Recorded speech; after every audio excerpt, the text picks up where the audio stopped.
Good afternoon. How's everybody? Okay. Okay, let's get going. I'd like to turn to Secretary Pompeo's recent trip to Asia, which was a very successful effort that underscored the United States' firm commitment to a free and open Indo-Pacific region. This trip allowed the Secretary to personally reinforce America's support for our allies and partners in the region, as well as our commitment to effective, meaningful multilateralism. In Bangkok, the Secretary participated in the ASEAN-US Ministerial, the ASEAN Regional Forum Ministerial, the East Asia Summit Ministerial, and the Lower Mekong Initiative, which has just celebrated the 10th anniversary. The Secretary held very positive bilateral meetings with a variety of his counterparts, including leaders from Thailand, the Philippines, China, and India. He also participated in a trilateral meeting with foreign ministers of Japan and South Korea, as well as a trilateral meeting with Australia and Japan, after which those three nations released a statement expressing serious concerns about negative developments in the South China Sea. Our diplomacy within ASEAN nations has been consistently guided by our desire for partnership, our respect for sovereignty, and a shared commitment to the rule of law, human rights, and sustainable economic growth. All points the Secretary reiterated in his speech at the Siam Society in Bangkok, which I'd encourage everyone to read. In Sydney, the Secretary underscored our ironclad commitment to Australia, an unbreakable alliance based on shared democratic values and overlapping strategic interests. Secretary Pompeo and Secretary of Defense Esper led the U.S. delegation to ASMAN, the Australian-U.S. ministerial consultations, and discussed shared priorities, our work to achieve our shared vision for a free, open, and rules-based Indo-Pacific, the denuclearization of North Korea, freedom of navigation in global shipping and airlines, the eradication of ISIS and other terrorist groups, and the campaign to counter foreign interference in our elections. And finally, in Micronesia, Secretary Pompeo was warmly welcomed and became the first Secretary of State to visit the Federated States of Micronesia, where he has stressed the importance of our decades-old partnership with the freely associated states and our continued support for the security, economic development, and prosperity of the region. Secretary Pompeo announced the United States' intent to begin negotiating amendments to certain provisions of the Compacts of Free Association with the Federated States of Micronesia and the Republic of the Marshall Islands, and our intent to begin the Compact review discussions with Palau. Next, I'd like to go. It has been 11 years since Russia's military invasion of Georgia, when hundreds were killed or injured and over 190,000 civilians were displaced. For many, the impact of the conflict continues. Livelihoods remain destroyed, families remain separated, freedom of movement has not been restored, and property has not been returned. Within the last 24 hours, we received reports that Russian-backed de facto authorities have started the process of borderization at a village near a South Ossetia administrative boundary line. If completed, this action would cut the village off from its irrigation system. These actions are a threat to peace and stability. As today's actions show, Russia consistently violates the Georgian people's right to security and property. Further, Russia's invasion and occupation of 20% of Georgian territory is in stark violation of the principles of the UN Charter, the Helsinki Final Act, and the fundamental norms and principles of international law. We urge the Russian Federation to reverse its recognition of the so-called independence of Georgia's occupied Abkhazia and South Ossetia regions. We call upon the Russian Federation to implement in full the EU-mediated August 2008 ceasefire agreement, to withdraw its forces from the occupied territories of Georgia, and to affirm and to implement a commitment not to use force against Georgia. We will not stop working until Russia ends its occupation of sovereign Georgian territory. We support the right of hundreds of thousands of IDPs and refugees to return to their homes safely and with dignity.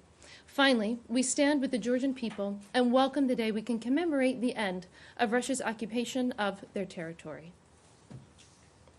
We welcome the joint statement by the United States and Turkey yesterday on establishing a safe zone in northeast Syria. The military-to-military talks in Ankara made progress towards establishing a sustainable security mechanism that addresses the legitimate concerns of our NATO ally Turkey and the United States. While there are additional details that need to be worked out, we are encouraged by the initial steps that came out of these talks. A U.S.-Turkey Joint Operations Center will be established in Turkey to continue planning and implementation. We look forward to continuing our work with our partners on this important matter to achieve peace and security in northeast Syria. The United States strongly condemns the vicious terror attack outside a hospital in Cairo on August 4th that killed at least 20 people and injured many more. The explosion, which occurred near a hospital, only underscores the callousness of this disgraceful act of terror. We extend our condolences to the families of the victims and wish a speedy recovery to those wounded. The United States stands with Egypt in its struggle against terrorism. This week, the United States and Poland formally launched the Warsaw Process Working Group. Each group is dedicated to tackling a challenge to peace and security in the Middle East. The working groups build on the historic ministerial hosted in Poland in February. The Warsaw Ministerial reinvigorated our efforts to address regional security concerns on built alliances with our partners. It was an opportunity for us to share our assessments of the region and together offer solutions to the ongoing global challenges. These working groups will enhance cooperation around key areas of concern in the region. That includes cybersecurity, human rights, energy security, missile proliferation, and maritime and aviation security. The groups will begin meeting this fall, hosted by our partners, the Republic of Korea, Bahrain, Romania, Poland, and also the United States. It's good that I have a Floridians here with me for this announcement. As we head into August, we want everyone to be aware that late summer means storm season, and the strongest Atlantic hurricanes hit between August and October. For Americans whose summer trips could put them in the path of a severe storm overseas, I'd like to share a few important reminders. Sign up at step.state.gov to receive safety alerts from us. Write down and carry with you contact information for the nearest U.S. Embassy or consulate. Buy both evacuation insurance and travel medical insurance. Have an emergency plan in place in case you're unable to leave before a storm hits. During a storm, be sure to update your loved ones directly or over social media to let them know you're safe. For more key tips for traveling safely during this storm season, I encourage you to follow our TravelGov social media platforms on Twitter, Facebook, and Instagram. We will share important information on disaster preparedness through the months of August and September. As always, the safety and security of Americans abroad is our highest priority here at the department, and we want to ensure everyone travels safely this year. If I'm going to Florida, I should sign up with STEP. You know, there are parts of Disney World that are, might be foreign countries. You're ruining my mojo, Matthew Lee. I am pleased to announce that Deputy Secretary of State John J. Sullivan will travel to Thimphu, Bhutan, and New Delhi, India, August 11th through 17th, to advance the United States partnership with two nations that are critical to preserving the rules-based order in the Indo-Pacific region. In Bhutan, Deputy Secretary Sullivan will explore expanding and deepening our ties with the government and people of Bhutan. The Deputy Secretary will be the highest level executive branch official from the United States to visit Bhutan in over 2 decades. So this is quite an exciting announcement, and I know he is really looking forward to it. The deputy will then travel to New Delhi to advance the broad and multifaceted U.S.-India strategic partnership, which is based on a shared commitment to democratic values, economic growth, and rule of law. There, the Deputy Secretary will meet Minister of External Affairs Jaishankar and address the India-U.S. Forum. And one final personnel announcement, which I'm sad to make today. I have a personnel announcement, of course, to make. Our Assistant Secretary for Western Hemisphere Affairs, my friend also, Kim Breyer, submitted her resignation on July 24th and will be leaving the department at the end of August. Kim has been with the department for over 2 years, having started in the policy planning staff in June 2017. She was later nominated in March of 2018 and confirmed by the Senate to be the second woman and first female political appointee of either party to lead the Western Hemisphere Bureau at the Department of State. As Assistant Secretary, she built one of the most diverse leadership teams of any bureau in the department. Kim is leaving us for personal reasons. As she noted during her swearing-in, no matter what she may accomplish in this job or any other, her daughter Emma was the best thing she would ever do. After more than 2 years of late nights and constant travel, Kim wants to refocus her priorities at home. We thank Assistant Secretary Breyer, my friend Kim, for her service to the Department of State and to the United States government, and wish her all the best. Now, Matthew, Yes, before you ma'am. begin, my mom and Granny are here, so if you're I'll be nice. if you're I'll too mean to be- me today, Granny is going to get you. I'm not gonna be mean. Boy. You're such Can an I- easy target. I'm Can sorry. I start it's with too easy. the Indo part of the Secretary's trip and also Deputy Secretary Sullivan's upcoming visit? In terms of the Secretary Pompeo's meeting with the Indian Foreign Minister on While we were at Friday. ASEAN? Yeah, in Bangkok.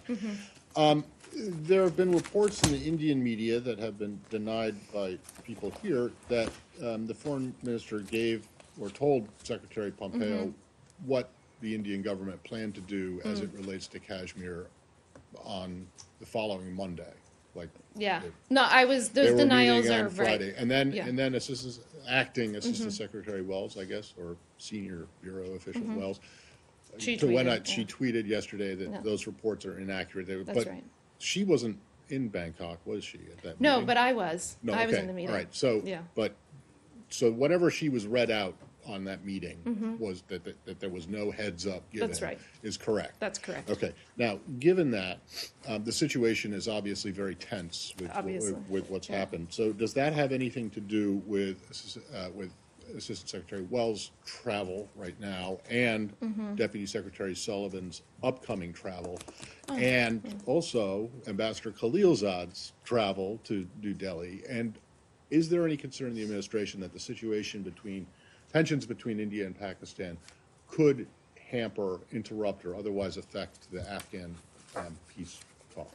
All very good questions. I will 100% confirm this, but I'm pretty sure that these trips from all three of them have been planned for quite some time. I know I spoke to Alice earlier today, and I think both her and the Deputy Secretary's trips have been on the schedule, as have Zal. And so I think that these are all routine trips. Do I think that this will come up? I mean, I think obviously this is something that we watch incredibly closely. It's something that we've called for calm and restraint by all parties. We want to maintain peace and stability, and we, of course, support the direct dialogue between India and Pakistan on Kashmir and other issues of concern. And I'm sure that will be addressed when all three of them travel. Right, but is there any concern that this might have some kind of an impact, negative? On the impact Afghanistan? Yes, because yeah. both India and Pakistan are going to be critical Sure. if that peace process or peace talks are to succeed, or whatever. And Zal, Ambassador Khalilzad, certainly spends a lot of time in both places.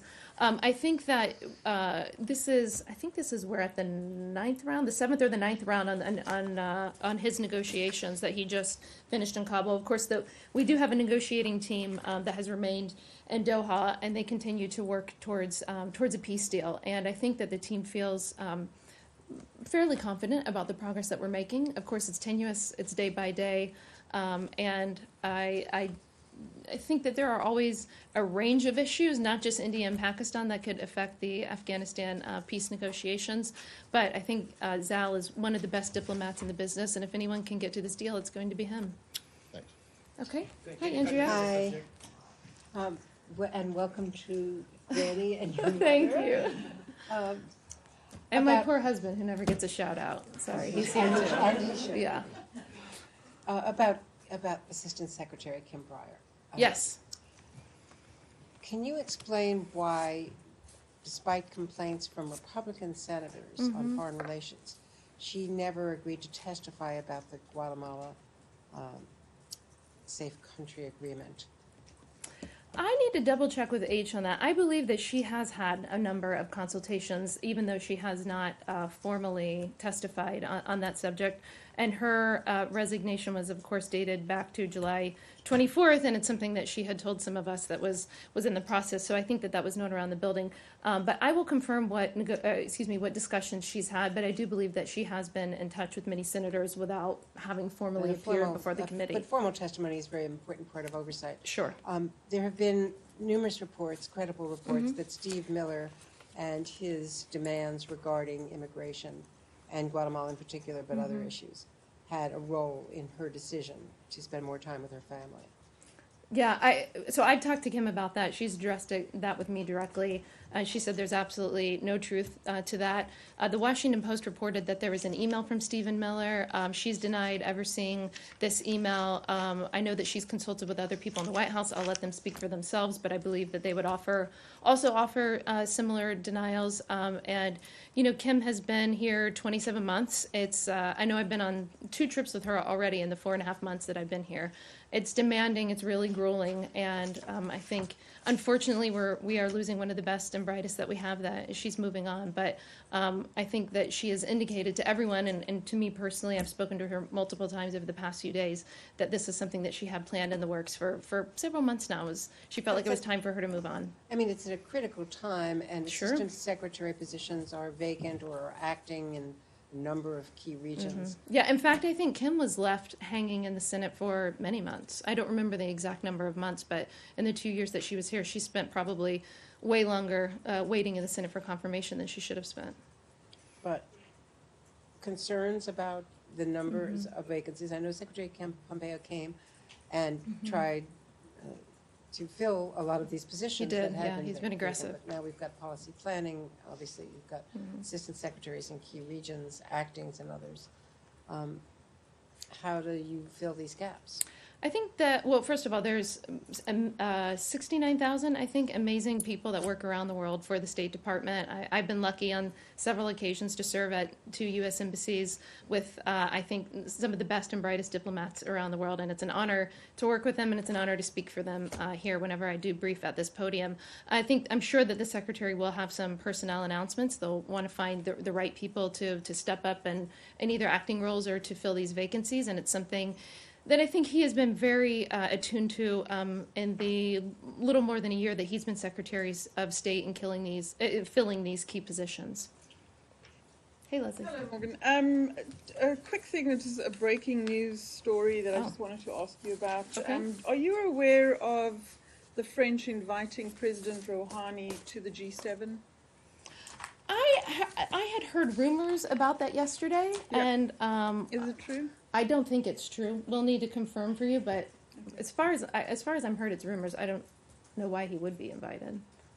I mean, We'll confirm. okay. We'll confirm, but I believe those are just rumors. Okay. Well, is that something that you think that the Secretary and even the President would welcome? Well, I think that the President and the Secretary have said that they're willing on multiple occasions to negotiate, to talk to Iran without preconditions. That offer remains on the table. Whenever the Ayatollah and whenever Rouhani, the people that are actually in charge of that government, want to speak, we'll be there to listen. And then I just have a follow-up on something else that I wanted to talk to you about. There was a letter today from Nita Lowey regarding the money that there's a temporary freeze on some key foreign aid funds. Is this the OMB? That's correct. Yeah. The question is, has the State Department actually provided the OMB with any details or response to the letter? That process is ongoing. I don't know that our response is finalized. In speaking with the department, OMB's call for this data and information that you referred to is the first step in a process, of course, to determine how best to spend foreign assistance funds. And so I have not seen the letter from Nita Lowey, but again, this is the first step, and we will, of course, comply and provide the data and information that OMB requires of us. Okay, but that hasn't happened yet.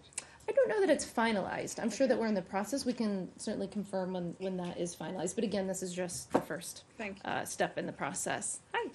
Nice to see you. Good to see you.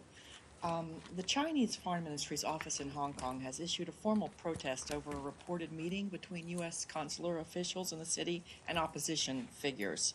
The statement demanded the U.S. explain the purpose of the meeting and, quote, immediately cease interfering in Hong Kong's affairs. Do you have anything on that meeting and in reaction to the How did you statement? characterize the first sentence? Can you say that again? It was the Chinese Foreign Ministry office in Hong Kong. But what did you say that they issued you said, read your first statement A again. formal protest? Yeah. I don't think that leaking an American diplomat's private information, pictures, names of their children, I don't think that that's a formal protest. That is what a thuggish regime would do. That's not how a responsible nation would behave. Releasing any of that personal information of an American diplomat is completely unacceptable. That's not a protest. That's what a thuggish regime does, and it's unacceptable. Well, Yeah. address the reason for the thuggishness, which is a meeting between a consular official. Sure, I understand the question. This is what American diplomats do every single day around the world. American diplomats meet with formal government officials. We meet with opposition protesters, not just in Hong Kong or China. I mean, it literally happens in every single country in which an American embassy is present. So our diplomat was doing her job, and we commend her for her work. So you don't buy the Chinese argument that because Hong Kong is part of China, even though it's run differently, that this is interference in their internal affairs. This is what not only American diplomats do. This is Right. what other countries' The Secretary diplomats met do. with opposition people in He did. Australia, did he not? In Australia, Or in Thailand, or on his recent trip? I No? I was in almost every meeting, and I don't recall that happening. Okay. I can double check to make sure I didn't miss something, but I don't. I was not in a meeting with opposition figures. The last thing, Yeah. are you saying there was no formal protest at all? There was just this leaking of photographs and information? I don't know if there was a formal protest. My point is that I'm taking issue with the Chinese saying they issued a formal protest when in fact they harassed an American diplomat. So are you saying Yeah. just to put a finer point on it, that, Sure. that the Chinese government behaved thuggishly? Are you calling I think them I a said that thuggish 3 regime? times. I mean, Yeah, okay. yeah. Hi. On the agreement with Turkey that you mentioned at the top, Yes, ma'am. an embassy statement said there will be a peace corridor and displaced Syrians will go there. You didn't mention that, and neither did the Pentagon in its statement. So Yeah. the question, will displaced Syrians be brought into the area, and if so, will you ensure that there's no major demographic shift and no creation of a demographic corridor that separates the Kurds in Syria from the Kurds in Turkey? So the first part I checked with or I had a member of my team, I should say, check with the Pentagon, because I know that they gave you an answer to one of your questions, and I believe that the DoD maybe just left off a sentence and didn't give you the full response. So I mean, I think that we have the full statement that's posted on the Embassy Ankara website. I believe the DoD also has it posted as well, and we can certainly, our team can make sure that you have a copy of the full statement. And what else was it that you needed from me? I'm sorry. That will there be the movement of Syrian refugees in Turkey into that area, and will you ensure that doesn't result in a big demographic shift? So it's the U.S. position that we do not support any sort of forced or coerced relocations of refugees or IDPs. If and when conditions allow any refugee who wants to return to their destination, it must be of their own choosing. It must be voluntary, safe, and dignified. Will these be Syrians who lived in that area, or any Syrian can go there? Because Mm-hmm. 3.6 million Syrians Absolutely. would change the demography of that area. It certainly would, and I think that any sort of discussions in fine detail on the safe zone are still ongoing. I think that we were certainly encouraged that the U.S. and Turkey issued a joint statement on something that the United States government has been working very diligently with our NATO ally, Turkey, on. And I don't think I have any details beyond that. Okay? Hey. Thanks, Morgan. Do you have a status update on the CAATSA sanctions for Turkey's purchase of the S-400? No. And can you say whether the recent Taliban-claimed violence has had any role in the ongoing discussions in Doha between the U.S. and the Taliban? Yeah, you're referring to the attack yesterday, Yeah. I assume. Yeah, I mean, listen, the attack yesterday or any of these attacks are appalling. I mean, they're totally disgusting, and on every level, we think that the cost of war, especially in Afghanistan, is too high, and the violence needs to end. And that is principally why Ambassador Khalilzad has spent so much time trying to get to a peace deal, because we want to get to peace. We want the Afghan people to be able to choose their own destiny, to be able to choose their own government, and we want the war to end. But can you say whether they've warned the negotiators in Doha that this is unacceptable, whether there would be any consequences for this? Did the action? negotiators warn the Taliban? Is that the question? Yeah, or just has there been any message from the U.S. directly to the Taliban to that effect?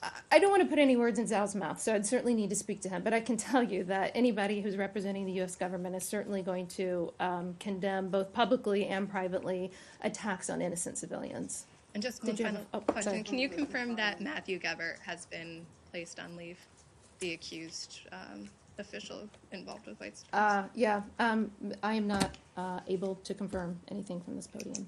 Just a quick follow-on. Like The Afghanistan? Kabul attack, yeah, on Uh-huh. Afghanistan. The secretary, 10 days or so ago, in the interview with David Rubenstein, said Right. that the president had directed him to prepare for the withdrawal of U.S. troops by the end of his first term.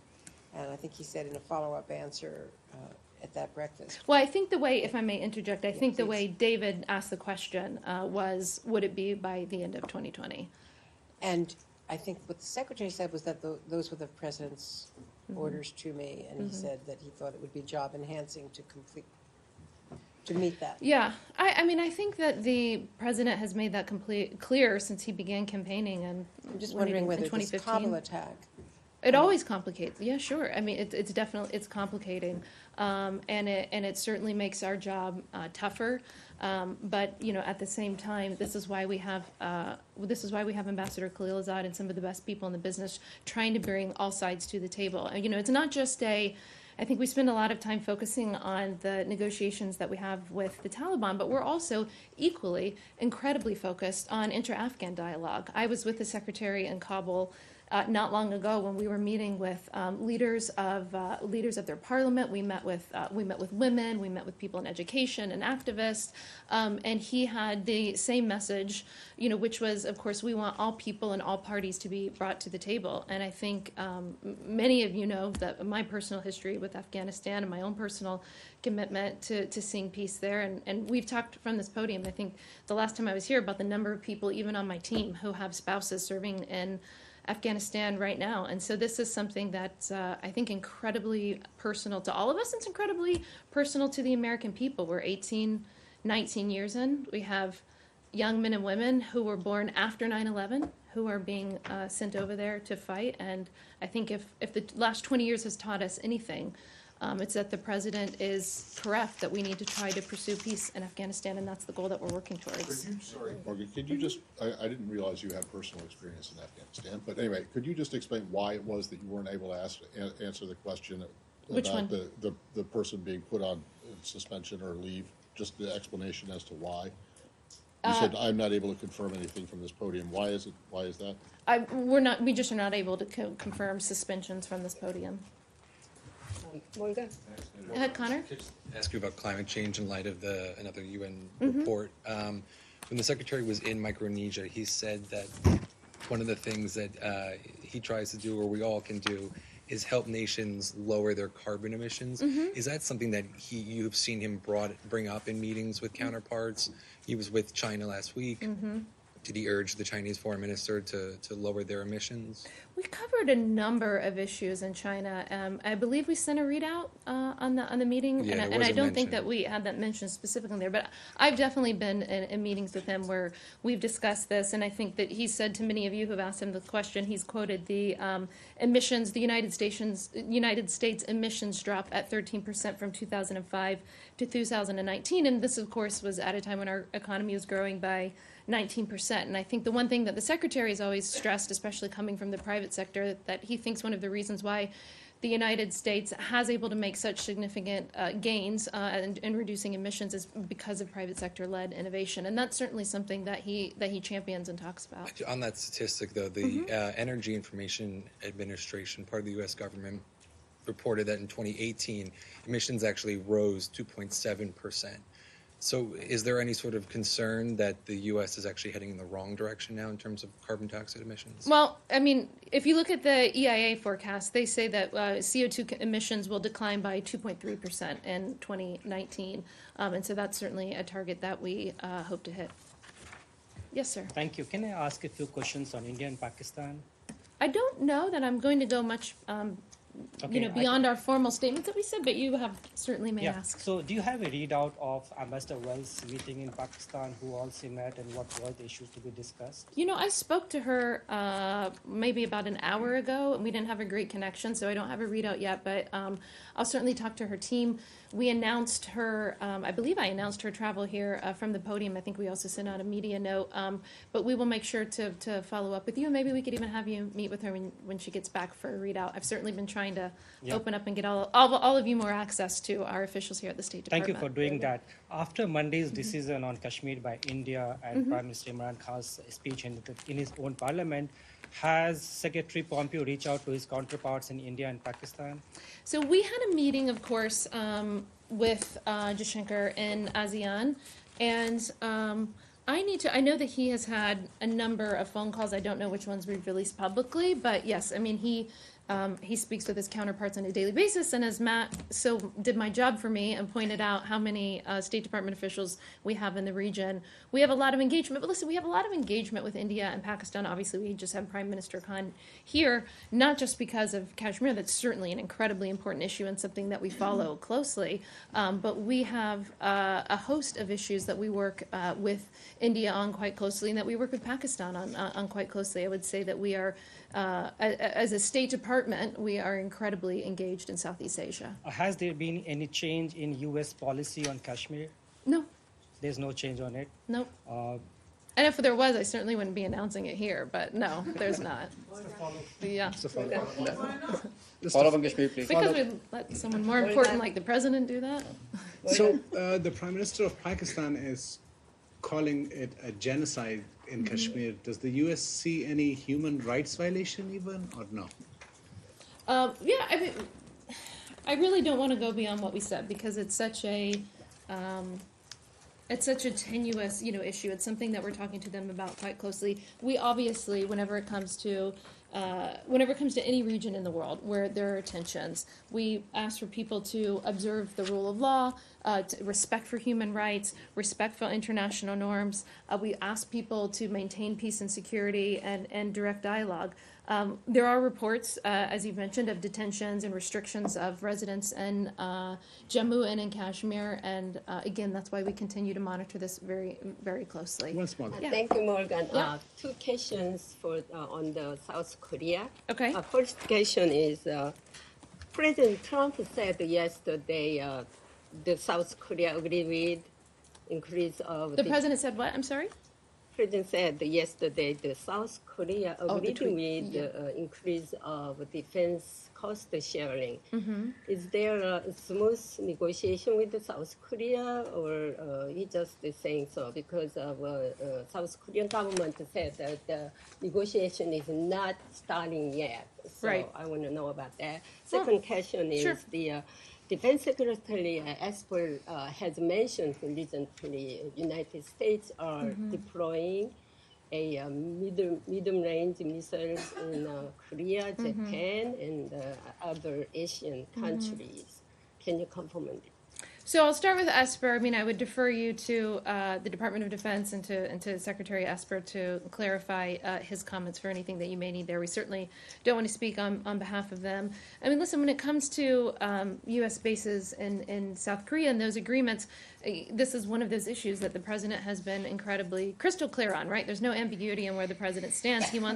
He said that he wants our allies to contribute more. It's certainly a reoccurring theme.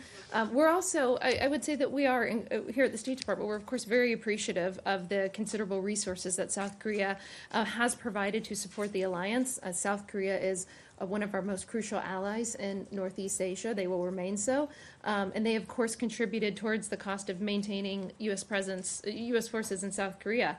But, of course, this is something, burden sharing is a theme of the president's, and it will be a theme of the president's as it relates to South Korea, as it relates to NATO. Pick your issue. The president wants all countries to share in the mutual defense. Hi. I have two questions in regards to Iran. With the designation of Mr. Zarif by the Treasury, does the prohibition on providing services to Mr. Zarif includes barring his access to the U.S. social media, including his access to Twitter and Instagram? I think he's still tweeting. Pretty sure you could. I mean, it's too bad the Iranians can't tweet, the Iranian people, but yeah, he's still tweeting. Okay, and the second one is that you mentioned that there is a precondition still on the table with the negotiation with the Iranian No, I officials. said there's no preconditions. I'm sorry, no precondition Yeah. on the table. Does that, with the Mr. Zarif out of the picture with the designation, who the U.S. administration prefers to do the talking with?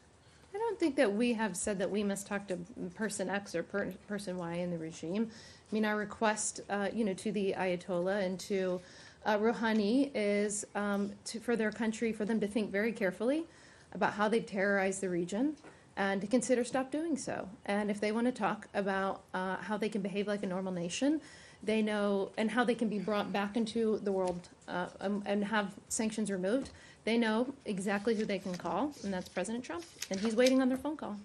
Also, any update on the Maritime Security Initiative? What is the latest? Yeah, we had an update yesterday. I don't know if you saw the press conference with the new British foreign minister in which they announced their participation as well.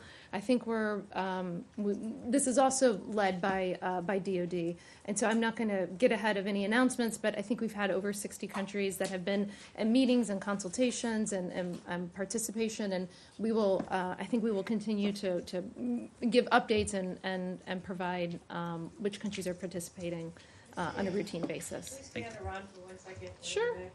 Michelle? Is it yeah, Michelle? Yeah, that's me. The Princeton graduate student Xue Wang marked 3 years now in prison in Iran. Mm-hmm. And his wife was here in Washington today asking the Trump administration to do more, pointing out that the U.S. sent its hostage negotiator to Sweden to get ASAP Rocky out. What more is this administration doing on behalf of Yeah, the Americans out implication there is that if we're working to help one hostage, that we can't help to work another, and we can walk and chew gum. Robert O'Brien is a close friend of mine, someone I've known for years. I know that he is working diligently behind the scenes. I think this administration has one of the most successful records in getting American hostages released. Robert is constantly traveling and negotiating, working with his countries, and this is something that's very personal to him to get our American hostages back. It's something that's incredibly personal to the secretary and, of course, to the president, and that's why we have such a great track record of doing so. And we are going to continue every day that we all draw breath here at the State Department to fight for our Americans to get our American hostages back. Wait, Morgan, are you saying by that answer that the administration considered ASAP Rocky to be a hostage held by Sweden? No, thank you for clarifying that. Thank you, Matt. Robert is the head of hostage negotiations here, but he was working within the consular affairs in those negotiations because he was already. We can walk and chew gum at the same time, and we can, Yep. in other words, we can work to free one hostage. She specifically mentioned this guy in Sweden. Right. And so Right. you're not trying to say that the No. Swedes were holding him hostage. No, we're not. No, sorry for implying that. Thank You're right. Thank you. Why was it appropriate even for him to be in Sweden when the Prime Minister had very specifically said that their system of laws is that the Prime Minister does not interfere with their judicial system? I mean, wasn't it offensive for the hostage negotiator, who has a very specific mission, to show up in Sweden? I think on it's the ASAP appropriate Rocky that he case? went because the president sent him. Well, that doesn't make it appropriate. Yeah. Jahan Sevali from Air Industry Pakistan. President. Oh, you're not going to ask me about Kashmir again, are you? Because I'm done with that. Okay. So let's go to Afghanistan. know. So after a meeting, President Trump, Prime Minister Imran Khan invited Taliban delegation to talk about the peace agreement between Taliban and the Afghan Who government. invited the Taliban? Prime Minister Imran Khan. Oh, Khan. Thank you. so I thought how- you said President Trump. Yeah. So how do you see this progress connecting Taliban with the Afghan government? I don't think that I have anything additional really to go beyond what I've already said. I think we've talked about Afghanistan quite a bit. But I would say that obviously the Prime Minister Khan is going to be incredibly crucial in helping us with this peace deal and with this peace negotiation that continues. And I think when he was here in Washington, the President and the Secretary alluded to that as well as how important that relationship will be in helping us pursue peace in Afghanistan. It's certainly it's not a bilateral issue between the U.S. and Afghanistan. It certainly affects us, but it affects our NATO allies who are there with us. It affects India. It affects Pakistan. It affects Russia and China. It's something that affects many nations in the world, and that's why I think you see Zal traveling so much and working diligently. I think we'll do last question with Nick. Yesterday, Zarif, this is Iran again, Jawad Zarif said that if Iran doesn't see more commitment from the Europeans to give it the benefits of the JCPOA, that it would violate He says that a additional lot. terms of Yeah. the nuclear deal. So I'm wondering what this means for the decision to keep extending nuclear waivers, waivers for the civil nuclear program, would successive violations by Iran cause the U.S. to reconsider the decision to grant those waivers? I don't know that those two things are ultimately connected the way that you just connected them. So I'll take the first part of what you said. I mean, listen, if the we're not a part of the JCPOA, obviously. We withdrew. So if the Europeans want to be held hostage by the threats from Iran as it relates to the deal, that's their business to do so. As it relates to the nuclear waivers and their extensions, I believe they were extended for another 90 days, and that's a decision that the Secretary and the President made together. And if there is another extension in 90 days, we'll certainly let you know. And can I just one follow-up on Instex? Only Sorry. because I like you. Thank you, thank you. On German media is reporting that the German former diplomat who's been tasked with running Instex from their side has been. I haven't seen this. Yeah. He's been pushed out because of some anti-Semitic comments he made that would be on bad. YouTube. I'm just wondering what your current attitude is toward Instex. Do you see this as a viable conduit for humanitarian financial transactions, or would you rather that countries, Germany, for example, Were stay you away with from us in Instex? Germany on that trip? I thought you were. Were you with us? Which I don't one? think so. So I think, and we'll have to look this up, I think the last time the Secretary was asked this was at his press avail with the German Foreign Minister Maas, in which he spoke and said, at the time when he was asked about it, and again, he could have addressed this recently, I will certainly double check. My recollection, the last time he was asked about this, he was very forthright and said, if there are trades that, if there are goods that are not sanctioned that are being used in that facility, then he's supportive of it. And we can certainly pull the exact language that he used from that press conference with Prime Minister Maas. Thanks, everybody. I'll see. I may be on reserve duty next week, so I may not be here, but I will confirm with all of you and let you know. So if I'm not here, I will brief as soon as I'm back. Thank you. Thank you.